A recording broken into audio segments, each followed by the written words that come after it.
नमस्कार सर्वांना, माझ्या मिनी ब्लॉगमध्ये तुमचं सर्वांचं खूप खूप मनापासून स्वागत आहे.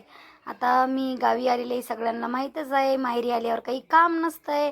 आता इकडे आल्यावर आंघोळ करू वाटत नाही ना जीव वाटत नाही. पता नाही कोणचा अंगामध्ये आळस शिरतोय.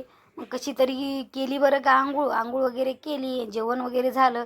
मग असं काही बसलो होतो, लेकरं परेशान करत होते, तर मग त्यांच्या हातावर चालली होती मेहंदी काढणं. माझी मुलगी मेहंदी काढत होती. तर मुलं परेशान करत नव्हते. म्हटलं थोडंफार त्यांना आपण रंजूया. तर अशा काही मेहंदी काढली, तिनं काढली, आम्ही पण काढली. म्हटलं आपला पण टाईमपास होऊया. इथं काही काम नाही तर दिवस पण जात नाही आहे लवकर. मग थोडी पडले, म्हटलं थोडं झोपूया. नुसतं लोळायचंच काम चालू आहे आल्यापासून. काम तर काहीच नाही. आयतं खायचं, मस्त आरामात राहायचं. आणि नंतर मग चिवडा आणला थोडा, भूक लागल्यासारखं थोडं झोपलेली, मग चिवडा आणला खायला. चिवडा खाल्ला, चाय पाणी केली. मग निघालो होतो. आम्हाला बाहेर जायचं होतं. म्हटलं थोडं माझं काम आहे, त्याच्यासाठी जायचं होतं. चष्मा बनवायचा होता माझा, बनवायला टाकायचा होता.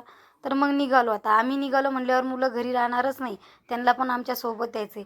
आणि 5 वाजले होते, तेवढं काही ऊन पण नव्हतं. पण ह्या आमच्या बारक्या बाईला दमच नव्हता निघत. चला चला पटकन, चला चला, कधी चलता कधी चलता. आता मुलांना कसं बाहेर न्यायचं म्हणल्यावर त्यांना असं वाटते मग आपल्याला काहीतरी बाहेर गेल्यावर खायला पण भेटेल. आणि म्हटलं चला मग. आपण गेल्याच्या नंतर मुलं घरी परेशान करतात आणि बाहेर गेल्यावर ते मुके बसणं असं शक्यच नाही आहे. आता एकाला घ्यायचा आता माझा, कोणाला वडापाव घ्यायचा, कोणाला समोसा पाव घ्यायचा. प्रत्येकाची वेगवेगळी पद्धत. आता ह्या आमच्या बाईला खायचा होता वडापाव. हिला बोलले मी तोडून तुला खाऊ घालते, पण नाही, तिला पूर्णच खायचा होता. हिना खाल्ला, तिखट होता पण हुसूस करतच खाल्ला. माझ्या मुलांना खायची होती पिझ्झा खायचा होता, पण त्यांनी बर्गरच घेतलं बरं का. म्हटलं पिझ्झा नको, बर्गर घेतलं त्यांनी, त्याचं खाल्लं. यांना एलायची फ्रुटी गेली. सगळ्यांचं वेगवेगळं होतं. आलो मग दुकानामध्ये, चष्मे एवढे बघितले. आता कोणचा सिलेक्ट करू, कोणचा सिलेक्ट करू समजतच नव्हतं. पण फायनली हे केलं बरं का. आता त्या दिवशी भेटला नाही, बनवायला टाकलं, फक्त सिलेक्ट केला कोणची पाहिजे फेम वगैरे. येताना रस्त्यानं मस्त माशी होती फ्रेश. मम्मी बोलली चल माशी घेऊया. माशी घेतली. आणि घरी आल्याच्या नंतर मम्मीनं अशी बनवून ठेवली.